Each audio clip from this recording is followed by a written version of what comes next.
Olá, bom dia a todos. Meu nome é Ana Natália. Hoje eu irei apresentar o tema do meu projeto de iniciação científica, que tem como título a correlação entre a ogluconacilação e a fucosilação em células de adenocarcinoma alveolar humano. Esse trabalho ele foi orientado pelo professor Wagner Barbosa Dias e co-orientado pela professora Adriane Todeschini e pelo Hector Loponte. Bom, todas as nossas células elas são recobertas por uma extensa camada de carboidratos ligados a proteínas ou lipídios, denominado como glicoconjugados, superfície. Esses glicoconjugados de superfície, eles são formados a partir de monossacarídeos ativados provenientes de diferentes vias metabólicas. Esses glicoconjugados, também conhecido como uma glicosilação de superfície, é uma modificação pós-tradicional que já foi atrelada a diversas funções biológicas importantes da célula, como, por exemplo, o crescimento celular, a morte celular, a adesão célula-célula, a metástase, a adesão célula-matriz extracelular, a imunorregulação e a diferenciação. E essa glicosilação ela também já é atrelada a diversas patologias clínicas, como, por exemplo, o câncer. Essa glicosilação ela pode ser diferenciada em glicosilação clássica, ou glicosilação de superfície, ou glicosilação intracelular, ou, como conhecida, ogluconacilação.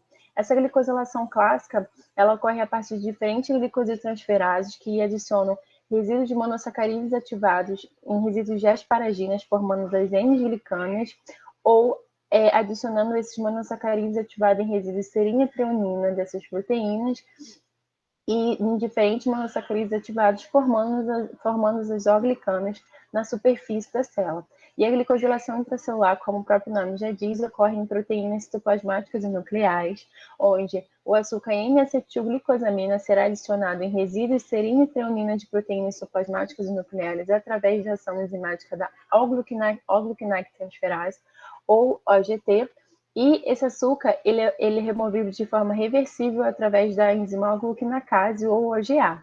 Essa gluconacilação ela é proveniente da via metabólica exosaminas, onde esse produto intermediário, a frutose 6-fosfato, inicia essa via metabólica e tendo como seu produto final o UDP-glucinac.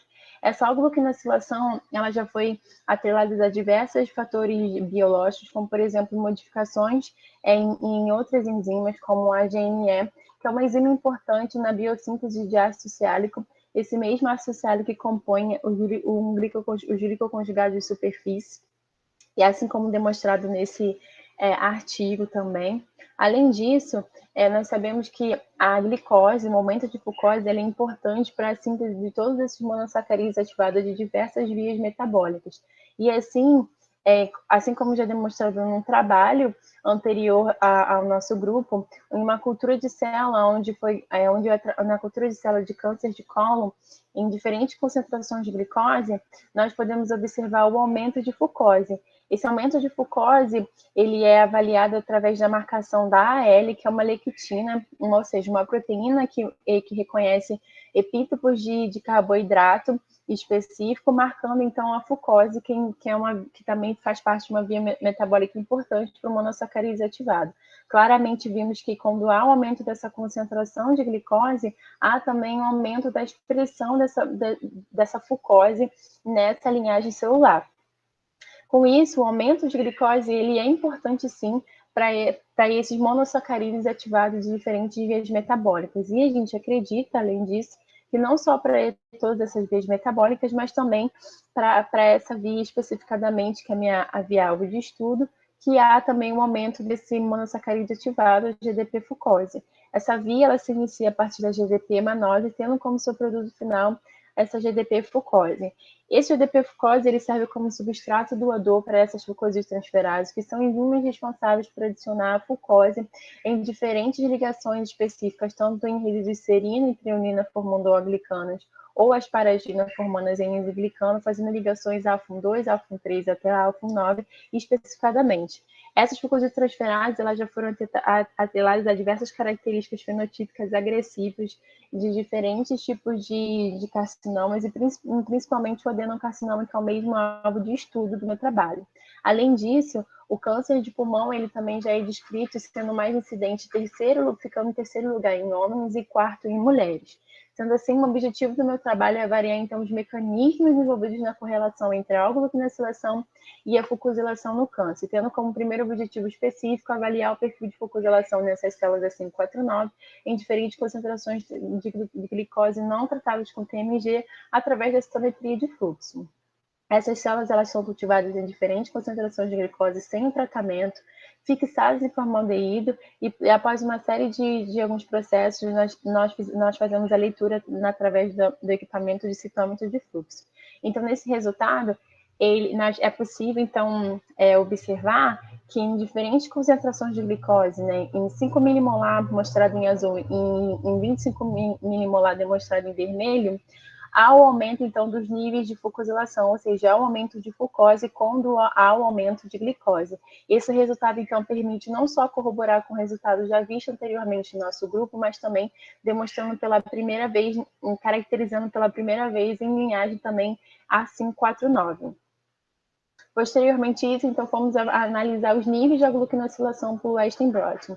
Bom, já nessa célula nós fizemos, então, tratamentos de diferentes concentrações também de inibidores de farmacológicos da aglutinosilação, fizemos o processo de livre celular e, posteriormente, todo o processo de Western blot.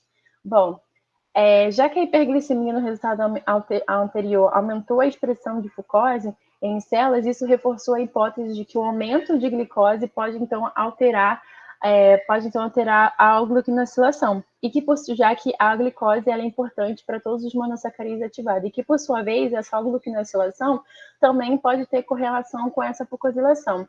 Então, em vista disso, como que a gente vai então avaliar o impacto do aglutinag, já que a aglutinosilação pode modular a expressão de fucose? Então, nós lançamos mão desses inibidores farmacológicos da aglutinosilação para avaliar o impacto dela na fucose. Então, o OSME ele tem como função inibir a OGT, sendo assim, a gente vai ter menos níveis de aglutinag, esse açúcar em proteínas, e o TMG, onde inibe a OGA, tendo um aumento desse açúcar nessas que nós podemos observar é que, principalmente no tempo de 4 horas, o TMG há o aumento, né, de aglutinag, de fato, né, fazendo com que esse inibidor está funcionando, assim como em OSME, também em 4 horas, os níveis de aglutinag são menores. Então, nossos inibidores estão eficazes, né, fazendo com que os níveis de aglutinag são elevados principalmente no TMG 4 horas e menor no tempo também de 4 horas. Posteriormente a isso, vamos então avaliar o perfil de fucosilação através também da citometria de fluxo, só que dessa vez modulando novamente a aglutinosilação com seus inibidores farmacológicos. Então, nós fizemos o mesmo tratamento, né? Fizemos o mesmo tratamento, só que com os inibidores, mesmo processo, fizemos a leitura através da citometria de fluxo. Então, diante desse resultado, nós podemos notoriamente observar que quando tratamos dessas células em alta concentração de glicose, sendo o azul a modulação de aglutinag, ou seja, tendo o aumento de aglutinag em azul, nós podemos observar que os níveis de fucosilação são menores. Assim como essas células são tratadas em menor concentração de glicose, quando tratada com TMG, ou seja, quando há o aumento desse aglutinag, os níveis de fucosilação também são aumentados. Então, esse resultado ele observou que quando os níveis de aglutinosilação são maiores, há uma diminuição da fucose. Então, esse resultado ele surgiu uma pergunta. Se há um aumento de aglutinag e uma diminuição da fucose, isso nos diz que, independente da concentração do substrato doador, que seria a glicose, esse tipo de alteração não é proveniente sim, da glicose, como a gente acreditava anteriormente. E mesmo essas células sendo tratadas em diferentes concentrações, podemos dizer que esse resultado é um indicativo de que a alteração dos níveis de fucose é independente do seu substrato doador, que é a glicose. Então, nos perguntamos se isso pode ter alguma influência no papel dessas fucositransperases. E aí nós vamos avaliar a nível molecular a expressão de RNA mensageiro dessas FUT2 e 8, tratadas também com TMG e OSME. Então, nós fizemos uma reação de PCR em tempo real, extraímos o RNA para posteriormente poder ter o cDNA e fizemos a reação de PCR em tempo real. Então, o que a gente pode observar aqui é que tanto a FUT2 quanto a FUT8 tratada com TMG, ou seja, tendo níveis maiores de aglutinosilação, a expressão de RNA mensageiro também diminui, tanto de FUT2 quanto de FUT8.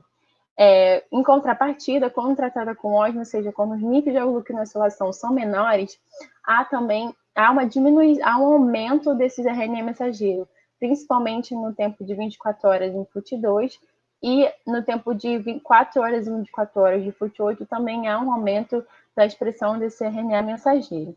Sendo assim, como conclusão desse trabalho, nós temos que quando há um aumento de glicose, né, a gente tem um aumento dos monossacarídeos ativados e, por sua vez, os glicoconjugados de superfície também há um aumento relevante. E quando tratamos essas células com TMG, ou seja, quando há um aumento de proteínas oligoglucinaciladas dentro da célula, há uma diminuição da expressão de RNA mensageiro das ficosítransferases, que, por sua vez, impacta diretamente numa menor expressão de glicoconjugados de superfície fucosilados na célula.